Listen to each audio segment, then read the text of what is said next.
Break के बाद आपका स्वागत है। बात संत संसद की चल रही थी और आज बहुत सारे विषय सामने आए हैं। इसी कड़ी में हमारे साथ सरस्वती ठाकरे। देखिए, इतना बड़े नाम का बोझ है ठाकरे शब्द।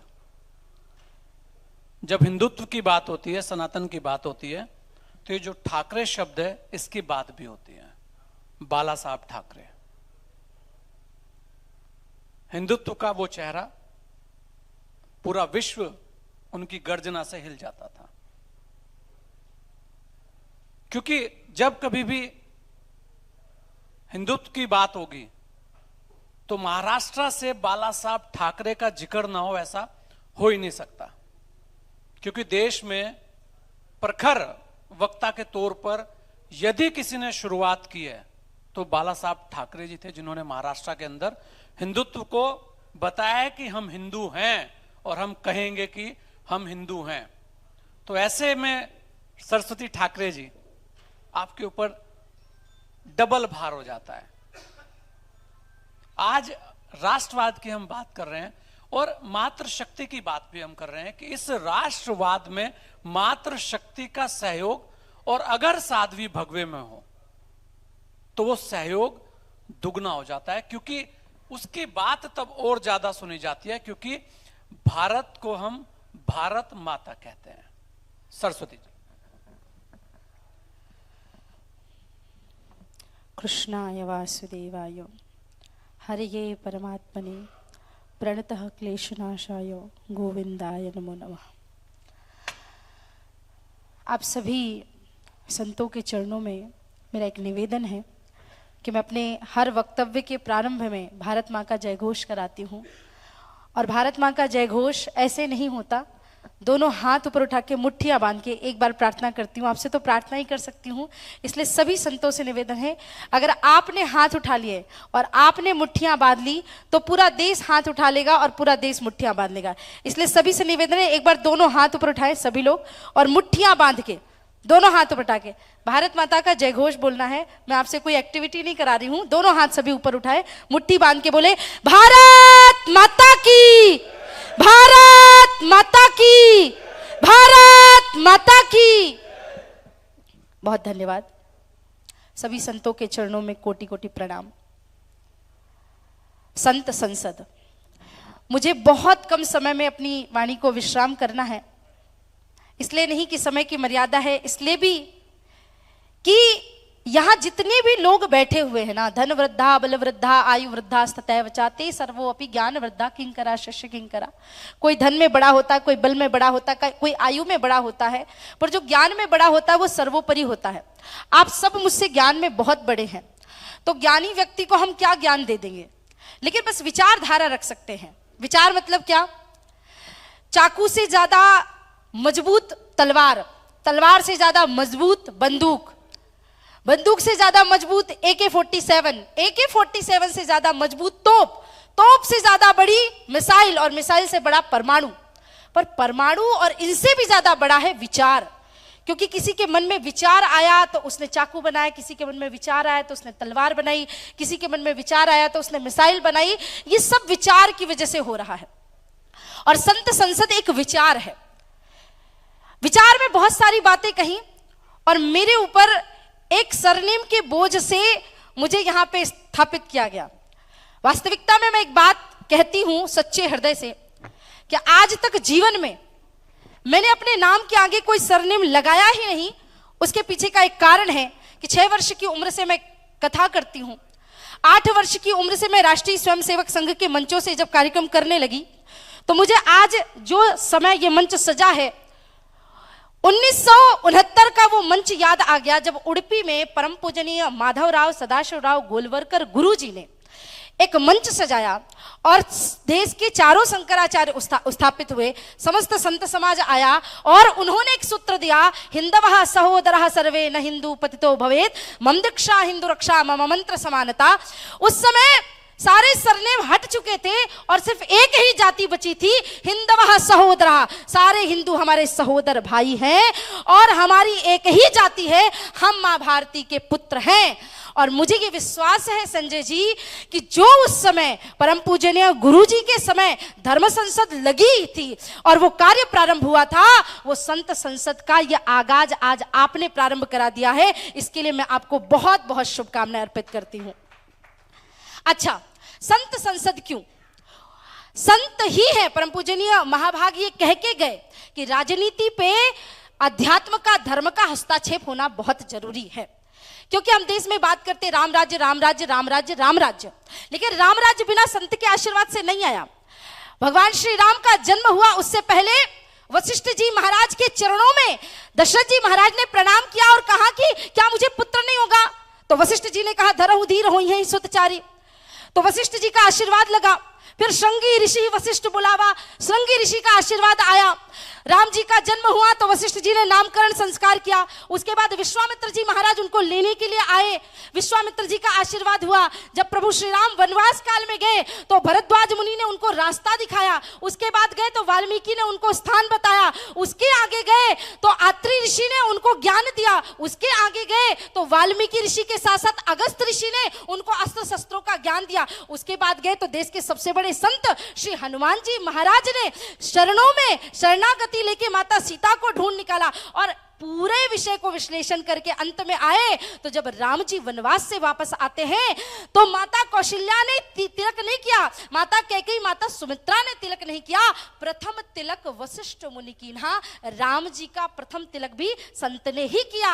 इसलिए अगर रामराज्य की स्थापना करनी है तो संतों का सम्मान और संतों के संगत में चलना बहुत ज्यादा आवश्यक है। इसी विषय से जुड़ा एक और छोटा सा विषय बताती हूँ कि जब राम जी का राज तिलक चल रहा था तो लक्ष्मण जी बगल में थे, शत्रुघ्न जी बगल में थे, माता सीता बगल में थी, हनुमान जी चरणों में बैठे थे, बस भरत जी दिखाई नहीं दे रहे थे।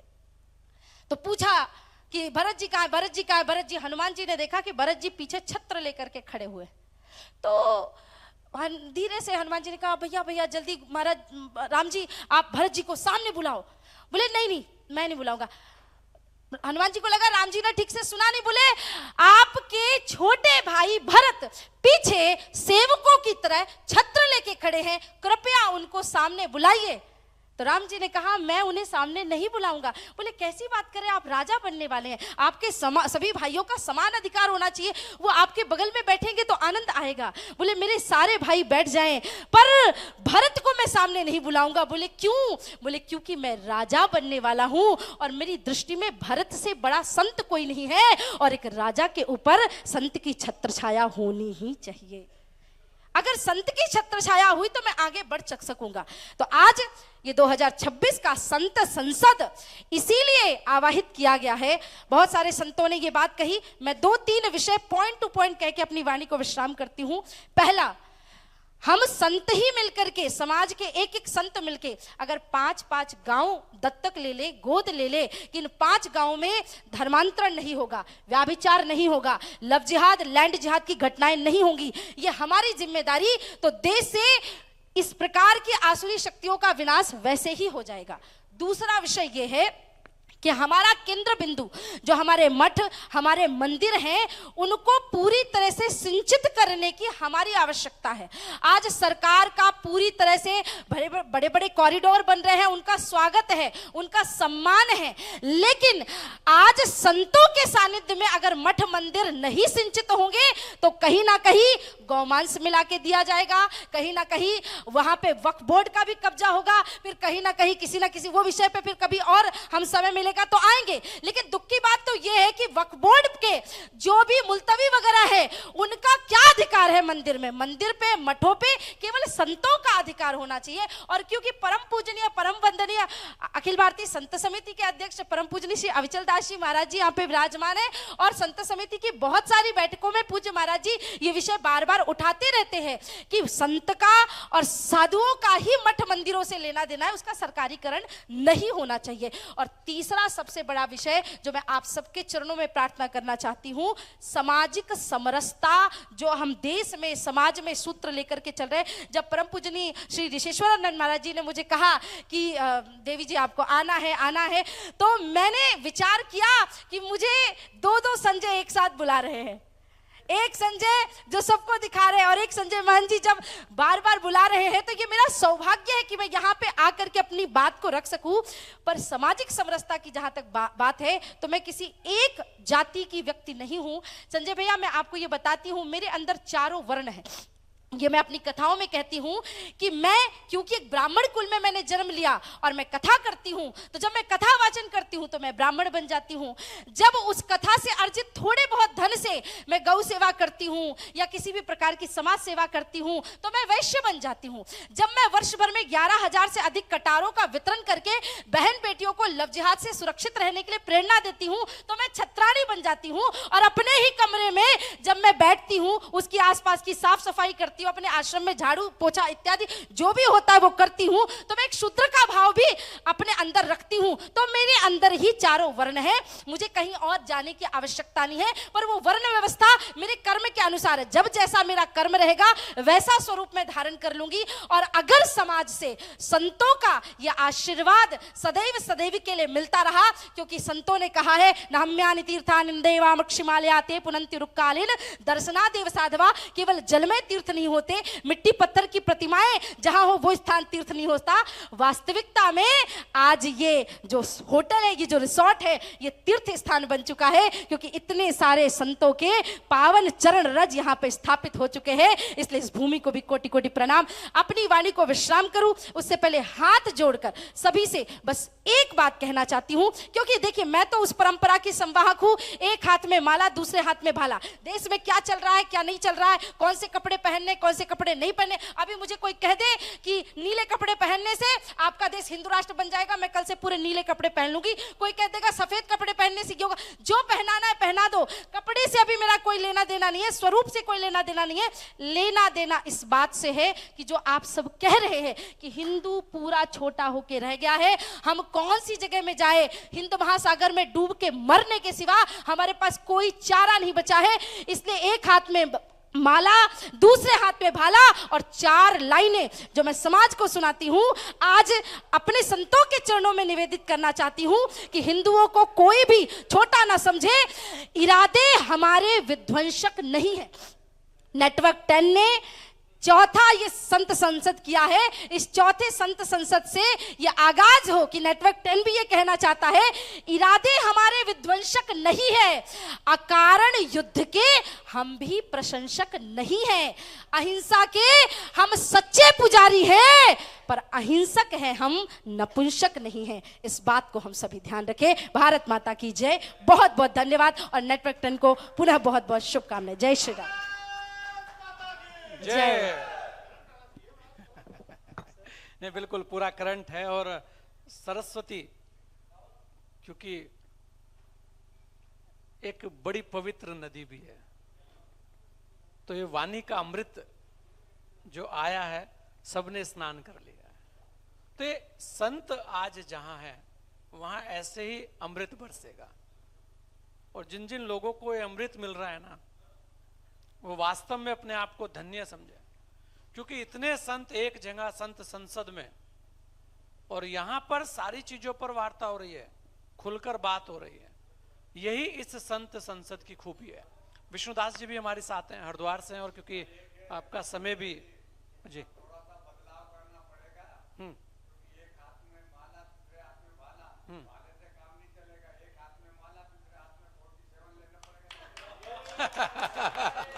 नहीं, ये भी आएगी, बाबा हटयोगी जी की नंबर आएगा।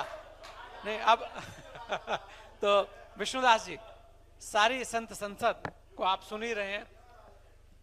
महाराज जी, पूज्य हठयोगी बाबा जी से कहना चाहती हूँ, ये तो बस भावना थी, आपने मेरी भावना को और अद्भुत स्वरूप दे दिया। मैं तो चाहती हूँ हर संत के पास AK-47 होना ही चाहिए। और जिस दिन संत ने हाथ में अपने हथियार यानी शस्त्र धारण कर लिया, तो एक हाथ में शस्त्र दूसरे हाथ में शास्त्र की भावना प्रकट हो जाएगी।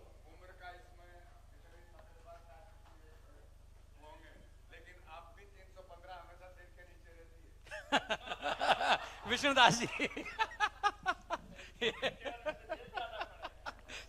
जी विष्णुदास जी, मैं यही कह रहा था कि संत संसद के जो अब, क्योंकि संत संसद जो है अब वो अपने सांध्य काल की ओर चल रही है, जो संध्या काल है उस ओर आ रही है, तो अब कहते हैं ना कि अब ये पूर्ण रूप लेने जा रही है। तो उसी की कड़ी में मैं आपसे यही कहूंगा कि आपको क्या लगता है कि इस संसद में जो गर्जनाएं हुई हैं उनको लेकर वास्तव में आगे भी इसी तरीके से विचार और मंथन चलते रहना चाहिए, और साथ में राष्ट्रवाद की अलख जगाने के लिए समय समय पर अब संतों को मोर्चा ले लेना चाहिए। इस सत्र के परमाध्यक्ष हमारे महामंडलेश्वर ईश्वरदास जी महाराज, मंचासीन सभी संत महंत महामंडलेश्वर वृंद,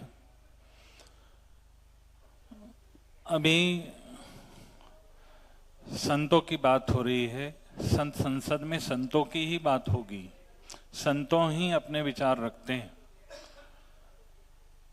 राष्ट्रवाद की बात हो रही है, शिक्षा की बात हो रही है, और आखिरी सत्र की ओर हम बढ़ रहे हैं। मूल देखना चाहिए कि हमें क्या करना चाहिए। जहां राष्ट्रवाद की बात आती है, हमें जाति पाति से हटना चाहिए, क्योंकि तुलसी के राम जी ने भी सबको अपने गले लगाया था और सबको एक सूत्र में बांधकर आगे लेकर चले गए। 14 वर्ष वनवास किया तो सभी को गले लगाते हुए चले गए, सभी को स्वीकार किया, किसी को जाति पाति भी नहीं बांटा। हमारे स्वामी जी आए, हमारे आचार्य देव आए, तो उन्होंने एक घोषणा कर दी, जाति पाति पूछे ना कोई, हरि को भजे सो हरि का होए। हम यहाँ जातिवाद की बात नहीं कर रहे हैं। जातिवाद से ऊपर उठना ही होगा अगर राष्ट्र रक्षा करनी है। कहा, आपने एक लेख में लिखा भी है कि जो प्रहरी है, जो राष्ट्र का प्रहरी है, वो जब अपना बलिदान दे देता है तब कोई उससे ये नहीं पूछता कि उसकी जात क्या है, उसने राष्ट्र के लिए। इसलिए हमारे अंदर एक भावना जगनी चाहिए कि हम केवल जो कार्य कर रहे हैं वो राष्ट्र के लिए होने चाहिए, राष्ट्र हित में होने चाहिए, संत हित में होने चाहिए, और हर व्यक्ति को शिक्षित करने का लक्ष्य हमारे जीवन में होना चाहिए। गौ सेवा होनी चाहिए। गौ हमारी माता है। अब उसको राष्ट्रीय घोषणा करें ना करें, हम ये मानते हैं कि वो स्वयं में परिपूर्ण है, उसका आशीष ही हमारे लिए पर्याप्त है। मैं ज़्यादा ना कहूँगा, बस इतनी सी बात कहना चाहूँगा कि जहाँ राष्ट्र की बात हो वहाँ हम किसी भी जाति की बात ना करें। केवल एक लक्ष्य होगा तो हम साध लेंगे। अगर एक लक्ष्य के, ये जातिवाद में बांटना तो वोट बैंकों के काम है। जिनको वोट चाहिए वो बांटते हैं, वो राजनीतिक या पार्टियां बांटती हैं। हमें कहाँ पड़ना है उस चक्रों में। हमें तो एक सूत्रीकरण करना है कि हमें राष्ट्रवाद, अपने राष्ट्र की रक्षा स्वयं करनी है, हम सबको मिलकर करनी है, और हम सब हिंदुत्व हैं, हिंदू हैं। हिंदू के अंदर हिंदुत्व जगना ही चाहिए। जब जगेगा तभी कल्याण होगा। और रही शिक्षा की बात, तो हमें शिक्षा के बहुत सारे माध्यम हैं। जिस क्षेत्र में जाते हैं हमें अलग अलग शिक्षाएं मिलती हैं। बहुत ज़रूरी भी है कि राष्ट्र, दूसरे राष्ट्र की भाषाओं को समझने के लिए हमें अंग्रेजी भी पढ़नी पड़ती है, जर्मन भी देखना पड़ता है, और भी बहुत सारी भाषाओं को ज्ञान करना पड़ता है। लेकिन सबसे सर्वोपरि हमारे जीवन में शिक्षा अगर हो तो वो हिंदू राष्ट्र की हिंदी हमें हमारे अंदर होनी जरूरी है। उसके बाद हमें ज्ञान तो हर भाषाओं का ही जरूरी है, ताकि हम अपने राष्ट्र की बातें भी बाहर कर सकें।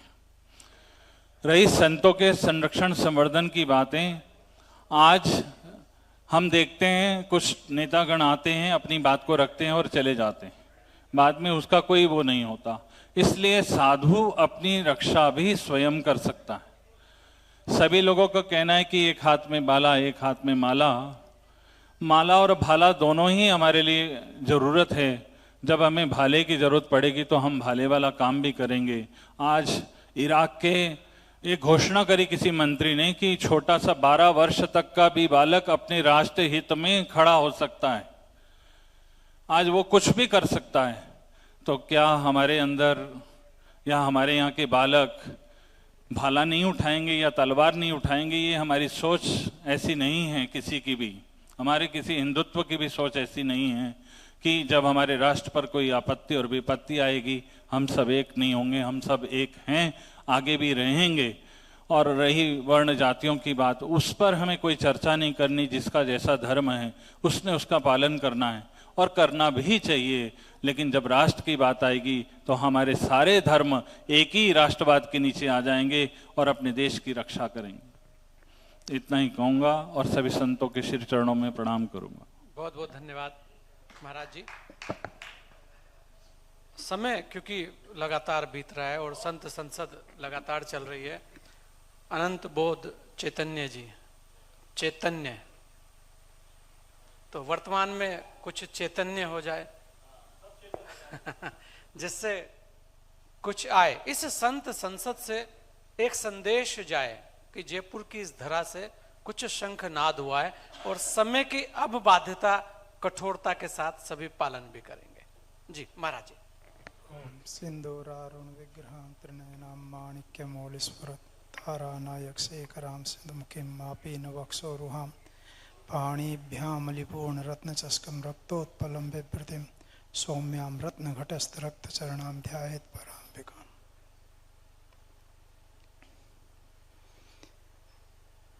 मंचस्थ अध्यक्ष चरण,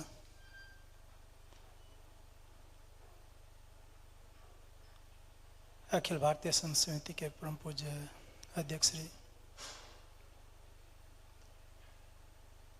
हमारे हरिद्वार के जाने मानी हस्ती बाबा टी योगी जी महाराज, महंत ऋषि सुरानंद जी जिन्होंने मुझे इस कार्यक्रम में आमंत्रित किया, और साधु समाज के सभी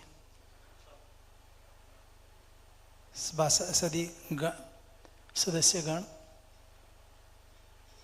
हमारे महंत जी, सभी पूज्य चरणों में मैं वंदन करता हूँ। और यहाँ हमारे निरंजन स्वामी, सरस्वती बहन, सभी लोग बैठे हैं और बहुत बहुत साधुवाद देता हूँ संजय जी को। ऋग्वेद में एक बहुत सुंदर सूक्त आया है, उसमें आया है वयम राष्ट्रे जागरियामः पुरोहितः। ये ऋग्वेद का सूक्ति है। वह हमें राष्ट्र में जागृति लानी चाहिए। पुरोहिता का मतलब क्या है? वहाँ पुरोहित का मतलब केवल ये नहीं कि जो पूजा पाठ करने वाले हैं। पुरता हिता ये सामते समाज, जिसका समाज के हित जिसके सामने रख कर के जो कोई काम करे, समाज के हित, देश के हित को सामने रख कर के जो काम करे, वही पुरोहित है। और ये जो यहाँ बैठे हैं संजय जी, ये कोई सामान्य लोग नहीं हैं। ये अपने क्षेत्र के विशिष्ट जनमान में इनका बड़ा सम्मान है। सभी यहाँ जो आज सुबह से देख रहा हूँ मैं, बड़े बड़े, आपने तो पूरा कुंभ कर दिया यहाँ, ये बड़ी बात है। और देखिए, हमारे कुछ समय पहले जो जगत गुरु जी महाराज कह रहे थे विकास की बात, देखिए हमारे धर्म की परिभाषा महर्षि कणाद ने एक बहुत सुंदर परिभाषा दी। उन्होंने कहा यतो बोध्य निश्रेय सिद्धि सधर्मः। महर्षि कणाद वैशेषिक धर्म के प्रणेता थे। जिन्होंने दर्शन पढ़ा होगा वो जानते होंगे। वैशेषिक दर्शन एक हमारे आस्तिक दर्शनों में एक दर्शन आता है, तो उसके प्रणेता थे महर्षि कणाद। कणाद नाम क्यों पड़ा? बहुत बड़े राजा महाराजा भी उनके शिष्य होते थे, लेकिन वो कण को खाने वाले, कण अतिथि आधा, माने जो कण को जो बहुत कम खाते थे, माने जो खेत में से बची हुई बैल बच जाती थी उसका भी कुछ बहुत कम भाग खा करके जिन्होंने अपना जीवन यापन किया। लेकिन उन्होंने बहुत सुंदर दर्शन दिया। और मेरा सौभाग्य है कि मैं दर्शन का विद्यार्थी रहा हूँ और पिछले 14 सालों से विदेश में भारत, हमारे सनातन जो धर्म की किसी प्रकार से प्रचार प्रसार का मैं कार्य कर रहा हूँ। मैं जिस देश में रहता हूँ उसका नाम है लिथुआनिया। छोटा सा देश है, पोलैंड के पास में। पहले सोवियत रूस का एक हिस्सा होता था। आपको बताना चाहता हूँ कि वहाँ एक सुंदर प्रजाति थी जिनको आप लोग आज ज्यूस कहते हैं, यहूदी। जिसमें टाउन से हूँ, योनावा नाम है उस टाउन का।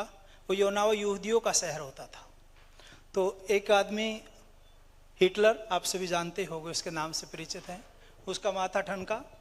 और जितने उस समय के यहूदी थे, मेरे जो शहर है, आसपास के शहर हैं, कम से कम नहीं तो 40,000 यहूदियों को केवल 2 शहरों में, मेरे नियर अबाउट शहरों में मौत के घाट उतार दिया गया। वो कुछ नहीं कर पाए बेचारे। उनके अच्छे अच्छे बड़े बड़े घर बंगले, बहुत बड़े पैसे वाले थे वो लोग।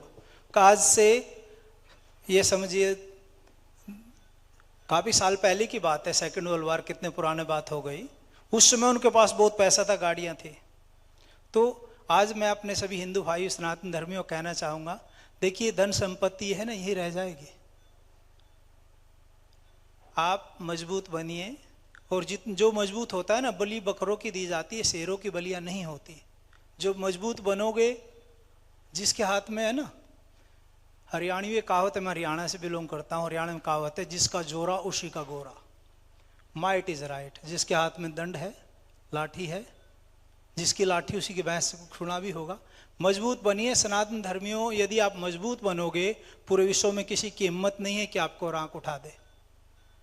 ये ईसाई और जो आज लड़ रहे हैं, ये लड़ते रहेंगे, ये तो लड़ाई तो चलो बात है, आम बात है, और ये अभी कोई ज़्यादा लंबा समय नहीं हो सकता है कि वर्ल्ड वार भी हो जाए, कुछ पता नहीं है, ऐसी स्थिति बन रही है। रशिया भी तैयार बैठा है, नाटो भी तैयार बैठा है। भारत को भी तैयार होने की आवश्यकता है, अपने लोगों को तैयार होने की आवश्यकता है, अपने सनातनियों को तैयार होने की आवश्यकता है। देखिए जैसे पहले शिक्षा नीति थी, शिक्षा के साथ साथ युद्ध भी सिखाया जाता था, कला कौशल सिखाई जाती थी। आज शिक्षा नीति में भी जो शिक्षा सिखाई जाती है उसमें लड़ना भी सिखाना चाहिए। हमारे यहाँ जितने भी खेल होते हैं, कहीं लड़ना तो कोई सिखाता नहीं स्कूलों में। यहाँ तक कि स्कूलों में लड़ाई झगड़े पहले हमारे टाइम में हो भी जाते थे हरियाणा पंजाब में, आजकल तो स्कूलों में लड़ाई झगड़ों की खबरें भी नहीं आती, क्योंकि लड़ने लायक रहे ही नहीं बच्चे। छोटे छोटे कोई अंडरवेट है, कोई ओवरवेट है। भैया अपने बच्चों को तैयार करिए और लड़ना सिखाइए, उनको लड़ना भी सिखाइए, उनको शास्त्र भी सिखाइए और शस्त्र की शिक्षा भी दीजिए। जो बहन जी ने कहा, देखो बहन जी आज जानते ही नहीं, आप भाला कह तो रही हो, भाला फेंकने वाले पानीपत से ही हुए हैं। जो सबसे बड़ा लंबा भाला फेंकता है नीरज चोपड़ा, तो हमारे यहाँ तो भाला फेंकने वाले हैं अभी, लेकिन राजस्थान की जो भूमि है, वीर पुरुषोत्ता भूमि है, आज राजस्थान में भाला फेंकने वाले कमी दिख रही है मुझे।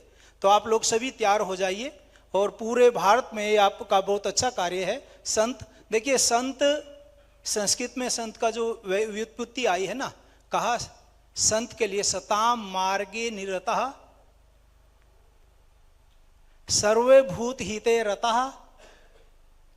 वैसे तो बहुत लंबा जोड़ सकते हैं इसमें, लेकिन इसमें जो सताम मार्ग है, माने सत्य के मार्ग पे जो चलने वाला हो और सभी के भूतों के हित में जो रत हो, ससंत्यति कथ्यते, ससंतः इति कथ्यते, वही संत है। संत कोई भी हो सकता है, उसमें सदगृहस्थ भी संत हैं, आप भी संत ही हैं, इसमें कोई संदेह नहीं है। संत को प्रत्येक आदमी हो सकता है। सन्यासी एक समुदाय, एक विशेष, एक वहाँ हमारे यहाँ जैसे सांकर परंपरा है, वहाँ दशनाम संन्यास परंपरा है। संन्यास परंपरा एक अलग है, उदासीन में अलग है, निर्मल अलग है। ये अलग अलग संन्यास, सदगृहस्थ और विरक्त दोनों परंपराएं हमेशा से रही हैं। विरक्त परंपरा ज्यादातर शंकराचार्य जी के बाद में शुरू हुई, उससे पहले तो सदगृहस्थ परंपरा ही थी। ऋषि परंपरा सदियों से चली आ रही है, एक गोरक्ष परंपरा भी पुरानी परंपरा है।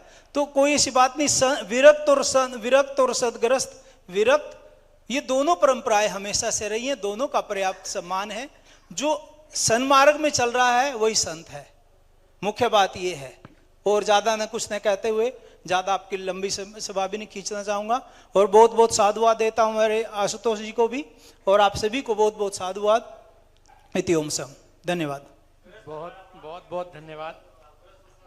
हाँ, मैं बैठा लूंगा, आप लोग